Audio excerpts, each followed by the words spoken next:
மாணவர் அணி சார்பில் மொழிப்போர் தியாகிகள் வீர வணக்க நாள் பொதுக்கூட்டம் நடைபெற்றது. மசக்காளிப்பாளையம் கழக செயல் மரவர் தன்ராஜ் திடலில் மாநகர் மாவட்ட திமுக மாணவர் அணி சார்பில் நடைபெற்ற மொழிப்போர் தியாகிகள் வீர வணக்க நாள் பொதுக்கூட்டத்தில் திமுக மாநில தீர்மான குழு செயலாளர் கார்த்திக் எக்ஸ் எம்எல்ஏ பங்கேற்று வீர வணக்கம் செலுத்தி சிறப்புரையாற்றினார். மாநகர் மாவட்ட திமுக பொறுப்பாளர் துரை செந்தமிழ் செல்வன் தலைமையில் நடைபெற்ற இந்த நிகழ்வில் கழக மாணவர் அணி மாநில செயலாளர் ராஜீவ்காந்தி, கோவை நாடாளுமன்ற தொகுதி உறுப்பினர் கணபதி ராஜ்குமார் எம்பி, மாணவர் அணி மாநில துணை செயலாளர் வி.ஜி. கோகுல், தலைமை கழக இளம் பேச்சாளர் சி.கா. சுகன்மந்திரன் ஆகியோர் சிறப்புரையாற்றினர். மாநகர் மாவட்ட மாணவர் அணி அமைப்பாளர் சிவபிரகாஷ் வரவேற்புரையாற்றினார். மாநகர் மாவட்ட துணை செயலாளர்கள் கோட்டை அப்பாஸ், தளபதி இளங்கோ, கல்பனா செந்தில், பொருளாளர் எஸ்.எம்.பி. முருகன், அண்ணாநகர் பகுதி பொறுப்பாளர் சிவகுமரன், மாநகர் மாவட்ட மாணவர் அணி துணை அமைப்பாளர்கள் பாண்டி, நந்தகுமார், ஜெகதீஷ், ஸ்ருதி பிரியா, 53வது வார்டு பொறுப்பாளர் ரங்கநாதன் முன்னிலையில் நடைபெற்ற இந்த நிகழ்வில் கோவை மாநகராட்சி மேயர் ரங்கநாயகி ராமச்சந்திரன், தலைமை செயற்குழு உறுப்பினர் பாலசுப்ரமணியம், ஆனந்தகுமார், கழக நிர்வாகிகள், மாமன்ற உறுப்பினர்கள் கலந்து கொண்டனர். இறுதியில் மாணவர் அணி துணை அமைப்பாளர் பைந்தமிழ் நன்றி கூறினார். ராஜ்குமார் அவர்களே, மாநகராட்சியினுடைய மாண்புமிகு மேயர் சகோதரி ரங்கநாயகி ராமச்சந்திரன் அவர்களே, எனக்கு முன்னர் உரையாற்றி விடைபெற்று அமர்ந்திருக்கக்கூடிய அன்பிற்கினிய தம்பி வி.ஜி. கோகுல் அவர்களே, தலைமை கழக சொற்பொழிவாளர் தம்பி சுகன் மந்திரன் அவர்களே, மற்றும் இந்த கூட்டத்திலே கலந்து கொண்டு சிறப்பித்துக் கொண்டிருக்கக்கூடிய தலைமை கழகத்தினுடைய நிர்வாகிகளே, கழகத்தினுடைய தலைமை செயற்குழு பொதுக்குழு உறுப்பினர்களே, கழகத்தினுடைய பகுதி கழகத்தினுடைய செயலாளர்களே, வட்டக்கழகத்தினுடைய செயலாளர்களே, பல்வேறு அணிகளுடைய மாவட்ட அமைப்பாளர்களே, துணை அமைப்பாளர்களே, உள்ளாட்சி பிரதிநிதிகளே, நிறைவாக நன்றியுரையாற்றவிருக்கக்கூடிய மாவட்ட மாணவர் அணியினுடைய துணை அமைப்பாளர் என்னுடைய அன்பிற்கினிய தம்பி பைந்தமிழன் அவர்களே, உங்கள் அனைவருக்கும் என்னுடைய பணிவன்பான வணக்கத்தை முதலிலே தெரியப்படுத்திக் கொள்ள விரும்புகின்றேன். இன்றைய தினம் தங்களுடைய தேக்குமர தேகங்களுக்கு செந்தியிட்டுக் கொண்டு அன்னை தமிழ் வாழ்க என்று முழக்கமிட்டு அன்னை தமிழை காப்பதற்காக, தேன் தமிழை காப்பதற்காக களத்திலே மரணமடைந்த வீர மறவர்களுக்கு வீர வணக்கம் செலுத்தக்கூடிய மொழிப்போர் கூட்டம் இன்றைக்கு நடைபெற்றுக் கொண்டிருக்கிறது. தாளமுத்து நடராசன், கீழப்புலவூர் சின்னச்சாமி, விராலிமலை சண்முகம், ஐயம்பாளையம் முத்து, சத்தியமங்கலம் முத்து, பீலமேடு தண்டபாணி, சிதம்பரம் ராசேந்திரன் உள்ளிட்ட நூற்றுக்கணக்கான மாணவர்கள் அன்னை தமிழை பாதுகாப்பதற்காக தங்களுடைய உயிரை துச்சமென மதித்து அந்த உயிரை விட்ட அந்த வீர மறவர்களுக்கு என்னுடைய வீர வணக்கத்தை இந்த நேரத்திலே நான் தெரிவித்துக் கொள்கின்றேன். மொழிப்போர் என்பது நூற்றாண்டு காலமாக நடைபெற்றுக் கொண்டிருக்கிறது.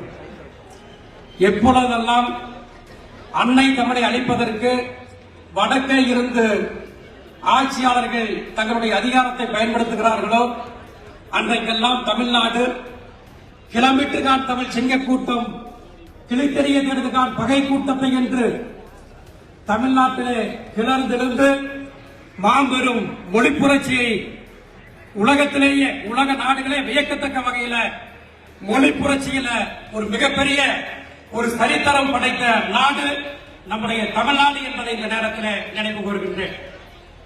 1937ஆம் ஆண்டு தமிழ்நாட்டிலே கட்டாயமாக இந்தி மொழி திணிக்கப்பட்ட நேரத்தில் கொஞ்ச மொழி தமிழருக்க இந்தி மொழி நமக்கதற்கு என்று எண்ணி ஓடி வந்த இந்தி பெண்ணே கேள், நீ நாடி வந்த நாடு ஈதல்லவே என்று கையில் வில் புலிக்கொடி ஏந்தி ஆரூர் வீதிகளிலே போர் முழக்கமிட்டு முதலாக களத்திலே ஆதிக்க இந்திக்கு எதிராக களத்திலே இறங்கி 14 வயதிலே போராடிய தலைவன் முத்தமிழறிஞர் செம்முனிக்காவலர் தலைவர் கலைஞர் அவர்கள்.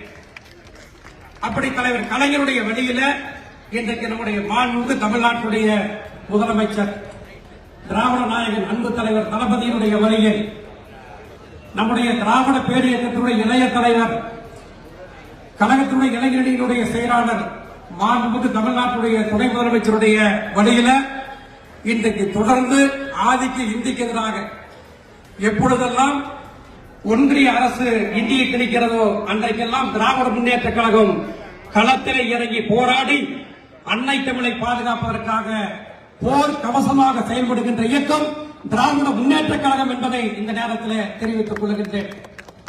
தமிழ்நாட்டுடைய வரலாற்றில் மிகப்பெரிய புரட்சி, மொழி புரட்சி நடைபெற்ற ஆண்டு 1965ஆம் ஆண்டு.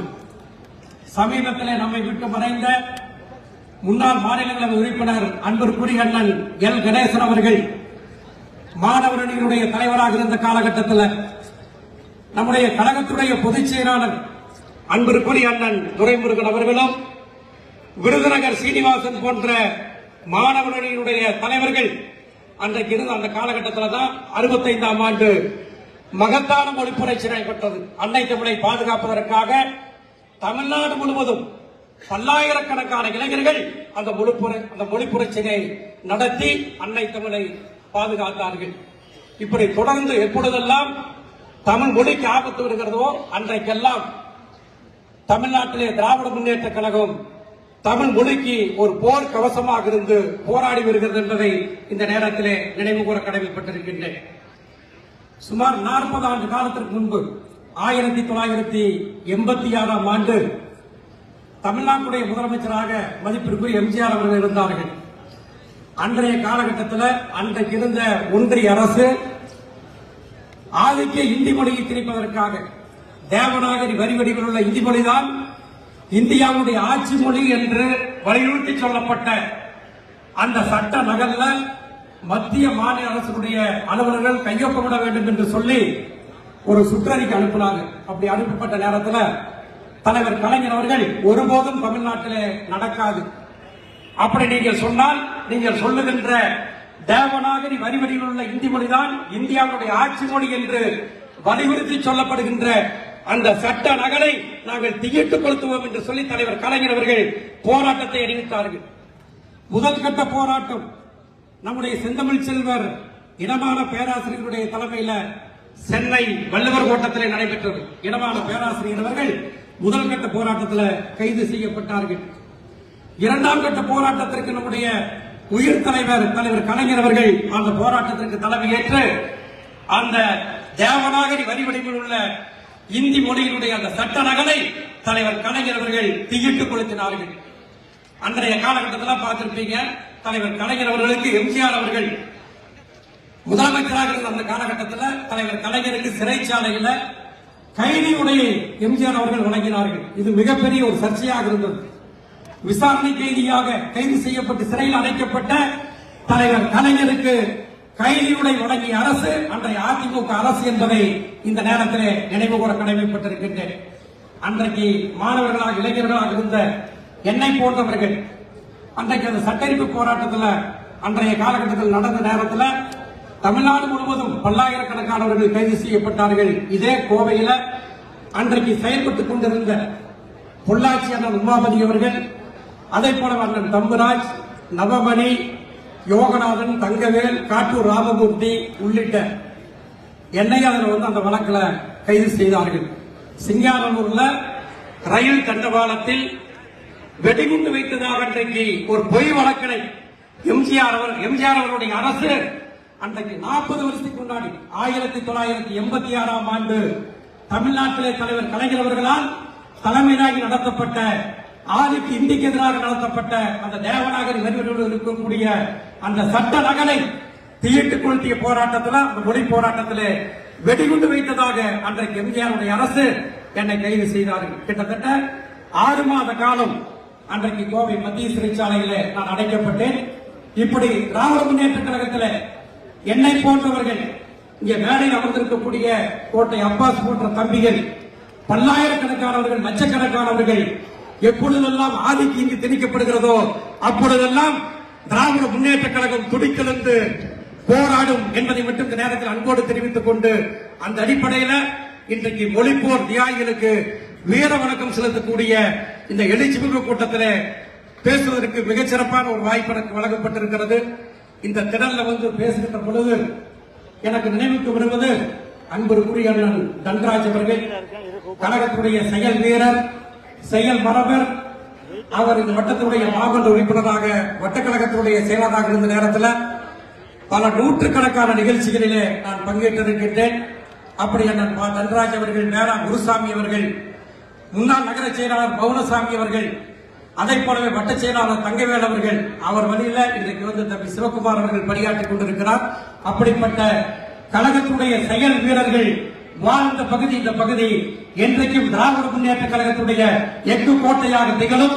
வருகின்ற 2024ஆம் ஆண்டு சட்டப்பேரவை தேர்தலிலே திராவிட நாயகன் அன்பு தலைவர் தளபதிக்கு வெற்றி மாலை சூட்டுவோம்.